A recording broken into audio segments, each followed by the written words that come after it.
안녕하세요, 영상공입니다.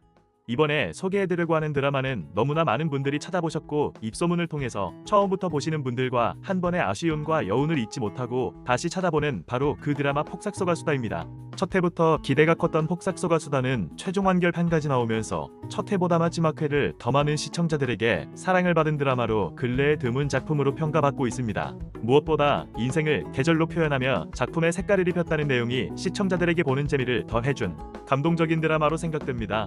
1950년대 제주도를 배경으로 한 여자의 일생을 풀어낸 이야기로 제주방언의 폭삭소가 수다라는 말이 작품에 녹아든 느낌이었습니다. 주연부터 조연까지 어느 드라마에서든 주연 역할을 하는 분들도 조연으로 출연하셨는데 이런 걸 보면 단연코 초호화 캐스팅은 분명해 보였습니다. 그럼 잠시 1막부터 3막까지 내용을 볼까요? 1막인 봄은 풋풋한 첫사랑과 시작을 알리는 거였어요. 어린 애수는 해녀일을 하는 어머니를 도우며 생활하는 문학을 사랑하는 꿈 많은 소녀로 시작됩니다. 하지만 현실은 녹록지 않았죠. 동생들을 돌봐야 하고 가난 속에서 꿈을 이루기는 쉽지 않았거든요. 어머니는 어머니대로 힘든 나날을 겪느라 힘들었고 애수는 애순이대로 힘든 시절이었지만 두 사람은 그 누구보다 끈끈한 정이 시간이 지날수록 더 강하게 이어졌어요. 이런 애순이를 어머니 마음처럼 따뜻하게 대해주는 사람이 있었는데 바로 관식입니다. 말수도 적고 표현도 서툴렀지만 애순을 향한 마음만큼은 한결같았어요. 이 두 사람이 풀어가는 첫 단계로 그들의 어린 시절은 우리네 삶과 아니면 그 시대를 살았던 우리 부모님들의 10대 이야기가 지금 2025년의 봄을 시작하게 하는 것 같았습니다. 그리고 이 드라마에서 빠질 수 없는 인물들이 등장합니다. 바로 새 이모님들. 이모님들은 마을에서 수다를 떨면서도 결정적인 순간마다 중요한 역할을 했었죠. 어떤 사건이라도 터지면 세 사람이 모여서 애순이와 애순이 어머니를 감싸주고 때로는 대신해서 싸워주는 모습이 시청자들이 보는 내내 웃음과 슬픔을 같이 느끼게 해주었습니다. 이막인 여름은 사랑과 갈등, 아픔 그리고 새로운 시작이 있었던 것 같았어요. 애순이와 관식은 어떻게든 살아보려고 애를 쓰지만 현실은 그들을 점점 더 힘든 시간으로 밀어넣습니다.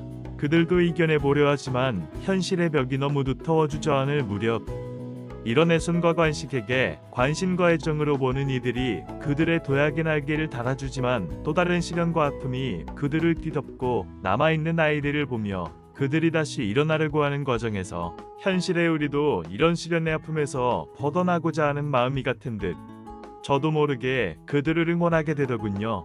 초반에 따뜻한 봄 향기가 우리네 마음을 살랑거리게 했다면 이막인 여름은 하루에도 12번씩 바뀌는 변덕스러운 날씨처럼 힘든 날과 좋은 날 그리고 너무나 아픈 날과 다시 좋은 날이 서로 뒤엉켜 있는 듯한 느낌을 주는 것 같았어요.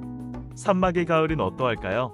3막의 가을은 늦여름이 그들을 계속 힘들게 하다 어느 순간 문득 찾아온 가을이 시작되듯 싶었어요. 애순과 관식이의 시간 속에 아이들과 주변에서 벌어지는 이야기들로 희노애락의 정점을 찍는 듯 과거 속 애순이랑 어머니가 교차되고 할머니께서 애순이를 생각하는 애 닮은 마음이 애순이 마음을 달래주고 가시는 모습에서 그 시간에 스산함을 대표적으로 나타내주는 것 같았어요. 하지만 또 다른 시작이 그들을 접하게 되는 모습에서 인생의 길은 여전히 또 다른 세대로 연결하는 걸로 이어져가는 것 같았습니다. 사막의 애순과 관식은 어려운 역경이 그들에게 또다시 불어닥치고 힘든 시절을 다시 보내게 되지만 그동안에 살아온 인생 경험으로 다시금 일어나서 가족과 주변을 일구고 따스한 햇살 속에 그동안 살아온 인생 중 한 번 더 봄답게 마무리되는 모습에서 드라마 제목처럼 폭삭소가 수다 그렇게 마무리되었는데 이 장면이 참 묵직하게 다가왔습니다. 이렇게 1막부터 3막까지 이어져 왔는데요. 보는 내내 웃음과 슬픔이 하나로 묶여져 그 안에서 나오지 못하게 하는 드라마는 실로 오랜만에 보는 것 같았어요. 비하인드 스토리도 드라마 못지않게 사람들 사이에서 화제가 되는 것 같은데요. 나의 아저씨로 감독님과 인연이 된 아이유는 이번 작품 대본을 보자마자 하루도 안 돼서 하고 싶다고 전했다고 합니다. 내용도 내용이지만 아마도 감독님의 연출을 잘 알기에 그런 말을 하지 않았을까 생각됩니다. 박보검 배우는 캐릭터상 운동선수이고 듬직한 인물이기에 체구를 좀 키워야 되지 않나 해서 증량을 하기도 했답니다. 그래서인지 다른 작품에 비해 몸이 더 커 보인 건 저만 그렇게 느낀 건 아닌 것 같아요.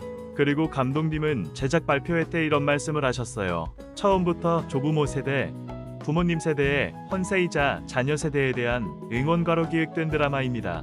세대 간 성별 간 보이지 않는 벽이 높아지고 있는 상황을 조금이나마 허물어졌으면 하는 바람이라고 조심스럽게 말씀을 해주셨네요. 작가님도 대본을 쓰면서 본인의 어머니 이야기를 많이 떠올렸다고 하였고, 작품이 끝난 후 스태프들과 배우들에게 직접 편지를 써서 그동안의 감사함을 전해줬다고 합니다. 문소리 배우님도 대본을 읽다가 이건 우리 엄마 이야기야 라면서 울었다고 하네요. 조연 배우들도 빛났어요. 특히 새 이모님들의 애드립이 많았다는 사실이 알려지면서 더 화제가 되었는데요. 애드리브 배틀을 벌이기도 했다고 합니다. 최대훈 배우님은 학시 대사를 어떻게 하는 게 좋을지 고민을 많이 했다고 하는데요. 나이대에 맞게 학시도 억양과 톤 그리고 길이까지 연구해서 다른 버전의 학시들로 현장에서 웃음을 많이 주었다고 하네요.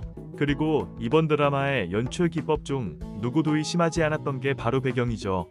어디가 실제고 어디가 CG인지 알 수 없을 정도로 정교한 CG가 있었는데, 지금 장면을 보시면 우리가 상상하는 그 이상으로 CG가 자연스럽게 그 시대와 현장에 잘 녹아 들어간 것 같아요.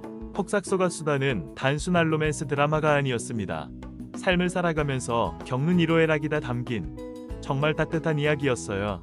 사랑과 우정, 배신과 용서, 희망과 성장, 모든 감정이 고스란히 스며들어 있어서 보는 내내 가슴이 먹먹해지면서도 따뜻해지는 드라마라고 생각돼요.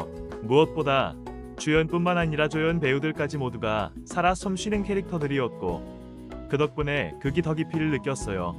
그리고 제주도의 아름다운 풍경과 그곳에서 살아가는 사람들의 이야기를 섬세하게 담아낸 게 참 좋았어요. 그리고 마지막으로 학시, 이 드라마 안 보면 후회합니다. 지금까지 영상꿍의 폭삭소가 수다였습니다. 앞으로도 보다 좋은 내용으로 찾아뵙겠습니다. 감사합니다.